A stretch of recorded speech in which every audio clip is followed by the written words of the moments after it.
In the serene, tree-lined town of Willow Creek, where manicured lawns and white picket fences painted a picture of suburban bliss, a chilling crime shattered the illusion of perfection.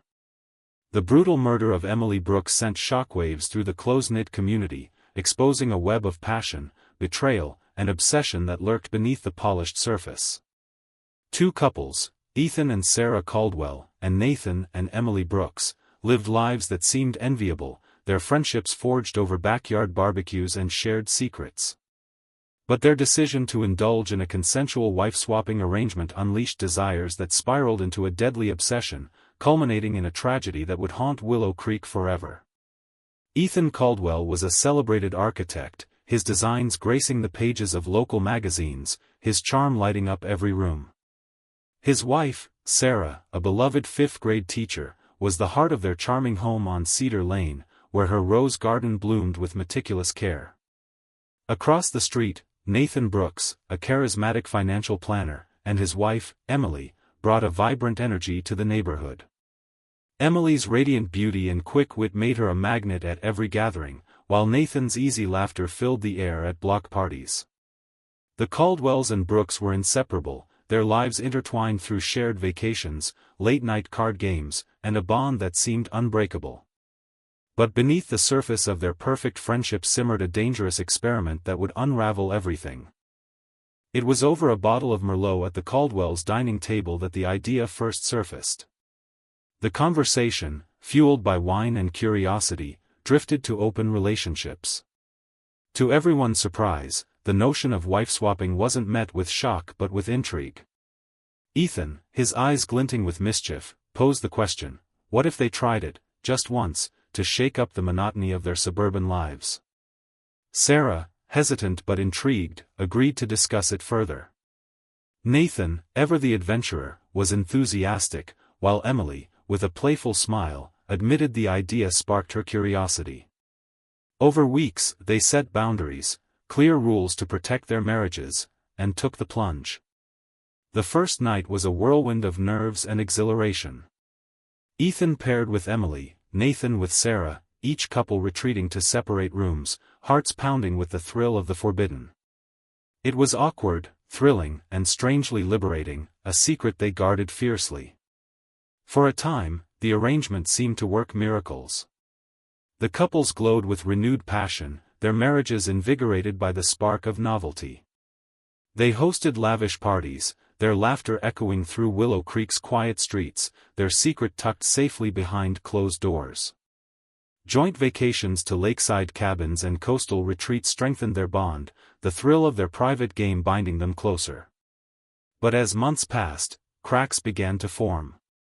Ethan's gaze lingered too long on Emily, his smiles too intimate, his excuses to be near her too frequent. Sarah noticed the shift, her stomach twisting as she watched her husband's attention drift. She tried to dismiss it as a phase, clinging to the hope that their carefully crafted rules would hold. Nathan, oblivious to the brewing storm, reveled in the arrangement's excitement, blind to the danger lurking in his friend's heart. Ethan's fascination with Emily wasn't just a fleeting thrill, it was a fire that consumed him. At work, his architectural sketches lay untouched as his mind replayed their stolen moments. He volunteered to fix a leak at the Brooks house, lingered after dinners, and orchestrated moments to be alone with her. Emily, initially flattered by his attention, soon felt a chill. His touches grew possessive, his words too personal, crossing lines their rules had forbidden. She confided in Nathan, who laughed it off, calling Ethan just a passionate guy. Isolated in her unease, Emily's discomfort deepened into fear. Sarah, too, saw the truth. Ethan's irritability when Emily wasn't around, his obsession with her favorite books, her laugh, her everything, it was no longer a game. One night, as Sarah cleared dishes after a tense dinner, she confronted Ethan.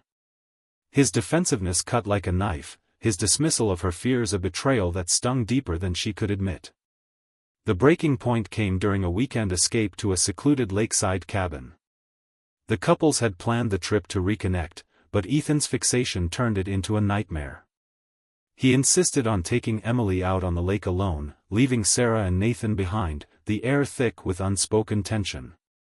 His laughter with her was too loud, his touches too bold. That night, by the crackling fire, Ethan's words crossed a line. "What if we left it all behind, Emily? Just you and me, a fresh start." The room froze. Emily, horrified, excused herself, her heart racing. Sarah, overhearing, confronted Ethan in a whisper shout, her voice trembling with rage and fear. He brushed her off, but the seed of doubt had taken root. Emily, shaken, resolved to end the arrangement. She couldn't risk her marriage, or her safety, any longer. Back in Willow Creek, Emily's decision to pull away only fueled Ethan's desperation. He showed up at her yoga class, his presence a shadow she couldn't shake. He appeared at her office, claiming casual visits, his eyes burning with unspoken need. Emily's fear grew, her once vibrant spirit dimmed by the weight of his obsession. She confided in a friend, who urged her to cut ties completely. Steeling herself, Emily invited Ethan to a quiet park, away from prying eyes, to end it once and for all. "This is over, Ethan," she said, her voice firm despite the tremor in her hands. "You need to respect my marriage and let this go." Ethan's face darkened, his words sharp with accusation. "You led me on, Emily. You made me feel this way." As his anger flared, Sarah, who had followed him, stepped from the shadows, her voice cutting through the tension. "Ethan, stop." Emily seized the moment to flee, her heart pounding, vowing to never look back. But Ethan couldn't let go. His obsession festered, a poison that clouded his every thought. One cold, clear night, with Nathan away on business, Ethan made his fatal choice. He slipped through a side window of the Brooks home, his pulse racing as he crept to Emily's bedroom. She lay sleeping, unaware of the danger looming over her. In a haze of love and rage, Ethan grabbed a kitchen knife, its blade glinting in the moonlight. Emily stirred, her eyes widening in terror as she saw him. She opened her mouth to scream, but Ethan's hand silenced her. In a moment of madness, he plunged the knife into her chest, her life slipping away in a crimson tide. As her body stilled, Ethan stood frozen, the weight of his actions crashing over him. He fled to Cedar Lane, his hands stained with Emily's blood. Sarah found him trembling, his eyes wild with panic. The truth hit her like a blow, but love and fear twisted her resolve. She couldn't lose everything, not their home, their reputation, their life. With chilling calm, she took charge. She led Ethan to the bathroom, the shower's roar drowning out his sobs as the water washed away the blood. Sarah gathered his clothes, scrubbing the floors to erase any trace. She burned the evidence in a desolate field, the flames consuming the knife and clothes, her heart pounding with every crackle. She crafted an alibi, calling a friend to claim Ethan had been with her all night. The police came, their questions sharp, but Sarah's composure held. Ethan, hollow-eyed, played the grieving friend, his tears convincing the neighbors who mourned with him. Willow Creek buzzed with grief and suspicion, Emily's murder a wound that refused to heal. Detective Lauren Hayes, sharp and relentless, sensed the truth beneath the Caldwell's polished facade. Ethan's paranoia grew, his nights plagued by nightmares of Emily's lifeless eyes. He turned to whiskey, his guilt a constant shadow. Sarah, ever vigilant, kept him in check, her own fear masked by a steely resolve. She coached him to weep at community vigils, to speak of Emily with a sorrow that mirrored the town's. Nathan, shattered by loss, leaned on Ethan's false empathy, never suspecting the monster behind his friend's tears. But the truth clawed its way to the surface. Emily's phone records revealed Ethan's desperate messages, each one a thread in the noose tightening around him. A neighbor's testimony, Ethan's car parked near the Brooks home that fateful night, added weight to the case. Detective Hayes secured a warrant, and the search of the Caldwell's home uncovered damning evidence, traces of blood in the floorboards, remnants of burned fabric in the backyard. Confronted with the evidence, Ethan crumbled.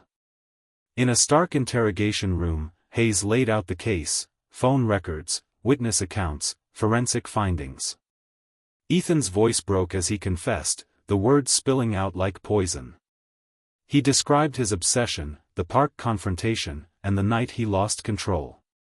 But he didn't stop there. He implicated Sarah, revealing her role in the cover-up, her calculated moves to shield him. Sarah, brought in for questioning, faced the wreckage of her lies. She denied everything at first, her voice steady, but Hayes' relentless pressure and Ethan's confession broke her. She admitted to helping him, her loyalty to Ethan a twisted anchor that had pulled her into the abyss. The trial gripped Willow Creek, the courtroom packed with reporters and neighbors hungry for justice. Ethan, charged with first-degree murder, pleaded guilty, his life sentence a cage he'd never escape. Sarah, charged as an accessory, received 15 years, her cooperation earning a chance at parole. Nathan, left to rebuild from ashes, found bittersweet solace in the verdict, but Emily's absence was a wound that would never heal. Willow Creek would never be the same. The town's idyllic veneer had cracked, exposing the darkness that festers when desire turns to obsession. The Caldwells and Brooks, once the heart of the community, became a cautionary tale, a reminder that even in the quietest corners, the human heart can harbor secrets that destroy.